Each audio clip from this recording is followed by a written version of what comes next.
real question, I think, in this is how do you manage an emergency?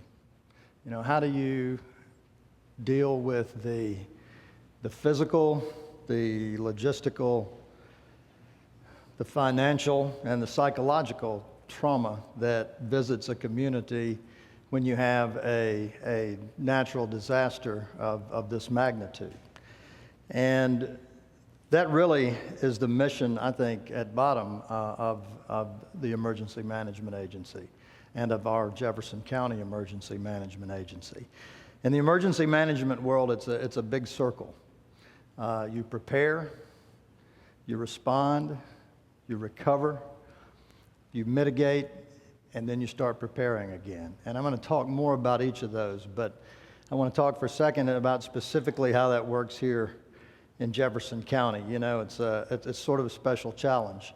We have a county government. We have 36 municipalities at last count. There are probably a couple more, bubbling up as we speak. And that makes it a real challenge. We talk about regional cooperation. And a lot of times that's like people who, talking about going to church without really going. We don't really do a great job of that sometimes.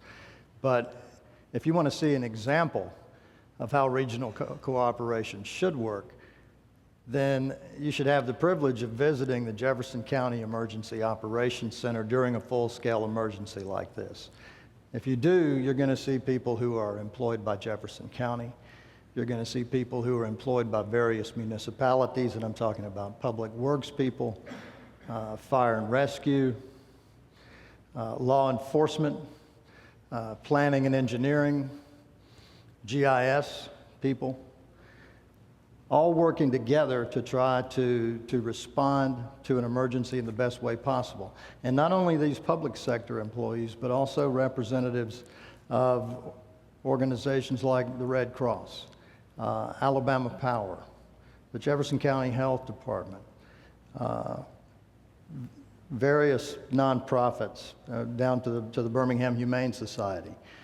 When the EOC is fully activated, there are about 80 people in there, each manning a station, each doing their job. So that, I think, is the first step in preparation. One thing we do is train on a near constant basis. We've taken two different times, taken groups of 60 or 70 people to the Emergency Management Institute up in Emmitsburg, Maryland, to spend 5 days in a very intensive simulated emergency exercise. And that really, training as a group like that has helped us. We haven't had an emergency of this magnitude, but whether we're dealing with tornadoes, with ice, with snow, whatever, the basic template is the same.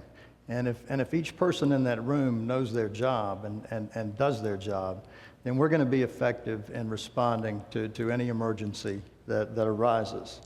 So, and it's really gratifying. Sometimes you don't get much of a chance to, in the middle of an emergency, to sit back and reflect a little bit. But I remember at one point along about Saturday or Sunday after the tornado, just taking a second and looking around the room and thinking, you know what, everybody here knows what they're doing. And I think, as Alan said, it's sort of an unseen thread sometimes. But I think that the citizens of Jefferson County can take comfort in the fact that we have one of the best emergency management organizations in the country. But that's not to say you can't always be better, and that's the mitigation part. But in terms of the April 27th event itself, beyond having training and experience present in that emergency operations center, on the day before, we'd already begun staging personnel, staging resources. We knew we were going to activate at 8 o'clock that morning. We knew that it was going to be bad, as Jim just said. The forecast had been in place for several days, and it only got worse as the days went by. So you always prepare for the worst. You hope for the best. You prepare for the worst. And we felt like this might be a time when we were going to see the worst. So, you stage resources, you have people in place ready to respond when the event comes. That includes, Jim mentioned also, the governor issued a declaration of emergency. The county also issued an emergency declaration, and that's part of a process. You set that up, so that helps get the federal response more quickly. You get a local declaration, you get a state declaration, you get a presidential declaration, and that enables FEMA post-event to come in and hit the ground as quickly as possible. And it also, once you get a declaration, you begin to trace and track your expenses, everything you spend money on, and because most of that is reimbursable. So you get a declaration first on the local level, and that enables us to recover as much of the local expense and the state expense as possible after the event. So that was the preparation, and I'm not sure there's really a way to prepare for what we saw. We were sitting in the EOC, the Emergency Operations Center, watching what was happening in Tuscaloosa and looking at the track of this thing coming right for us. And we've seen it before, and we've been really fortunate in this area, I think. Any number of times we've sat there and watched something come out of Tuscaloosa toward us and sort of peter out, or split and go north and south of us. And this time it was on a line, and it stayed on that line. And I have to kudos to the Weather Service. They absolutely nailed this. And I don't think Jim took a lot of credit, but I think the fact that we only lost 20 lives in Jefferson County had a great deal to do with that forecast. And it had a great deal to do with those pictures on television and with those folks on the radio talking about what this thing was doing in Tuscaloosa. So that's preparation. Response, you pull in all of your personnel when the thing is going on. Conditions get bad, and you pull people off the street. And then as soon as it's over, you get them back out. You start doing things. The first thing you have to do is ensure public safety. So you get road crews out, trying to clear major roadways. You get search and rescue going on with law enforcement and the fire and rescue service. You have to get in, get to people, get people medical attention that need it immediately, get those who need to be gotten out to hospitals or to wherever they need to go to receive medical attention.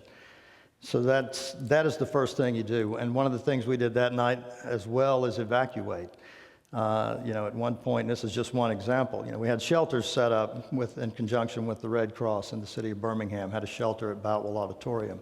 We had to go into Pratt City with a MAX bus to get people out of an apartment building where the roof had collapsed. There were some 20-odd people trapped, and we had to get them out and get them to shelter. So those just another resource that we had staged and had access to because of the preparations that we had made. And then what you also try to do in immediate response is set up an infrastructure for recovery.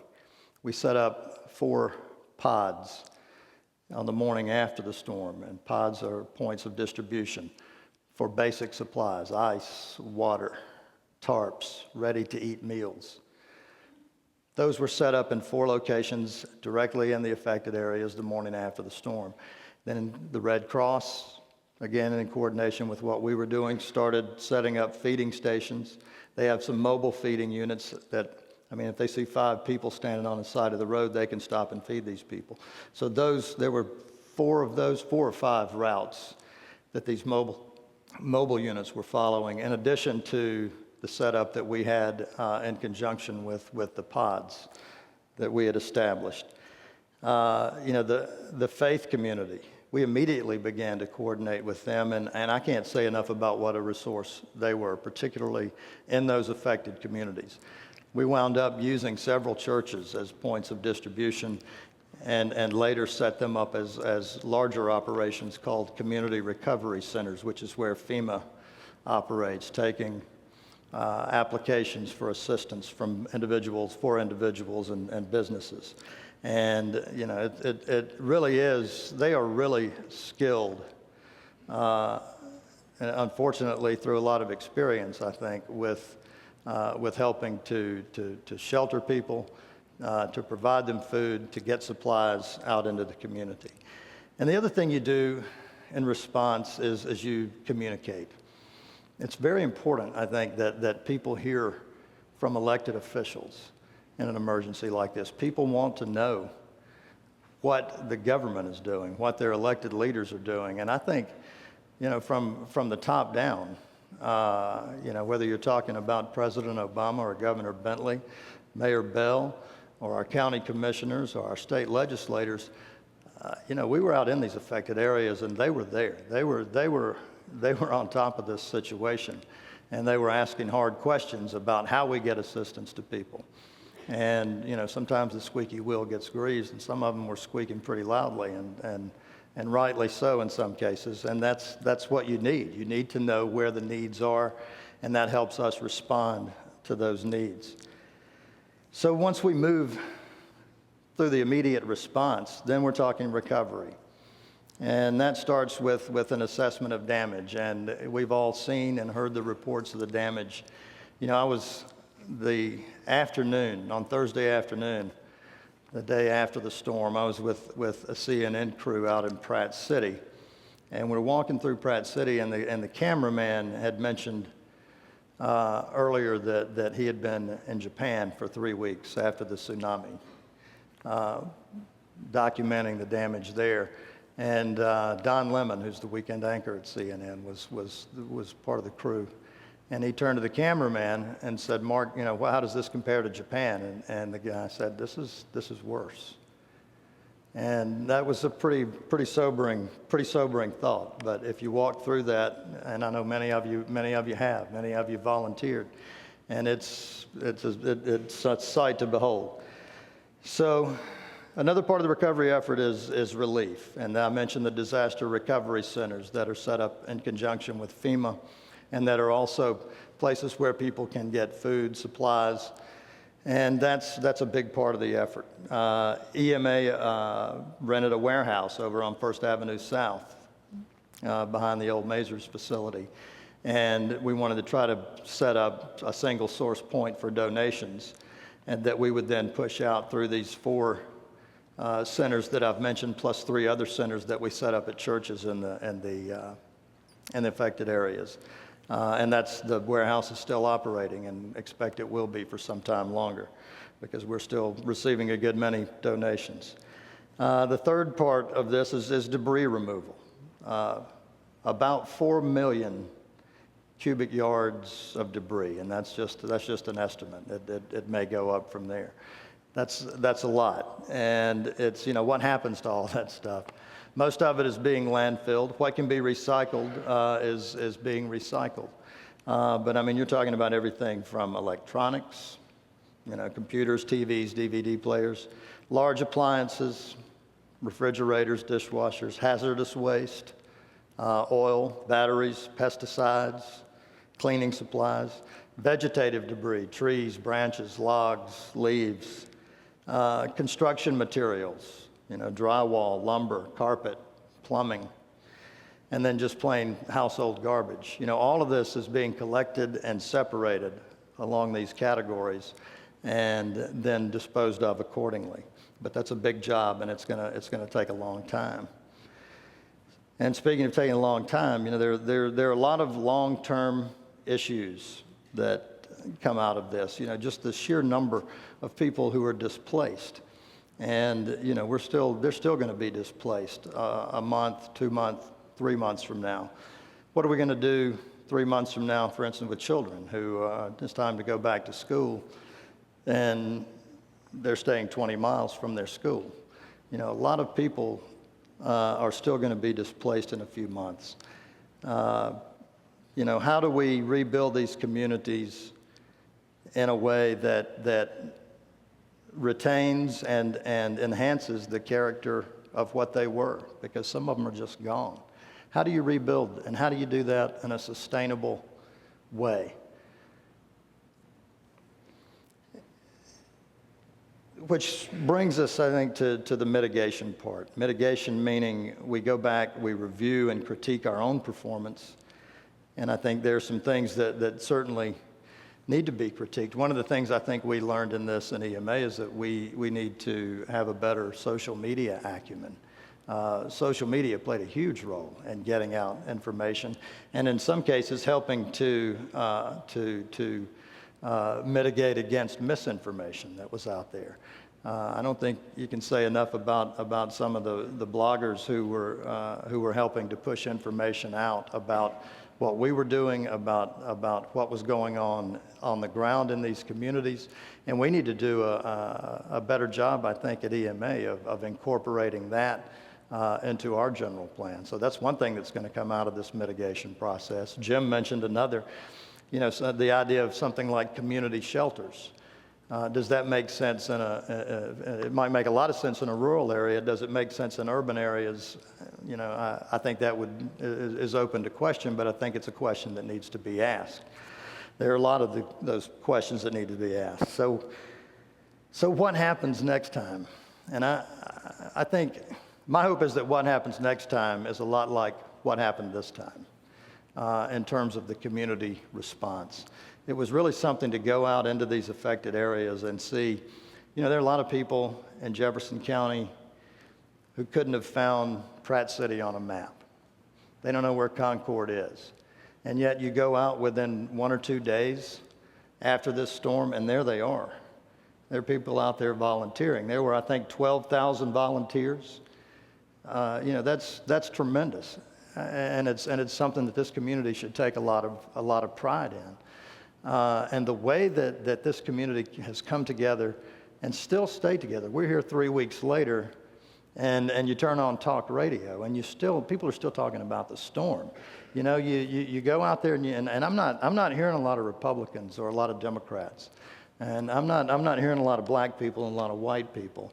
I'm hearing about a lot of people who are concerned about their community and who see this storm and the recovery from this storm not just as a challenge, but as an opportunity.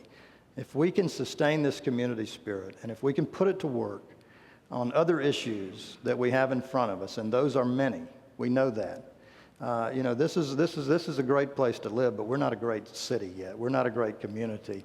But if we can put this kind of concern and this kind of effort into addressing not only the rebuilding of this community, but how we rebuild it, and the image that we want to project in rebuilding it, and what we really want it to be, then this really isn't more of an opportunity than a challenge. And so, like Jim before me, I'll leave us with that thought and that challenge. Thanks for your attention.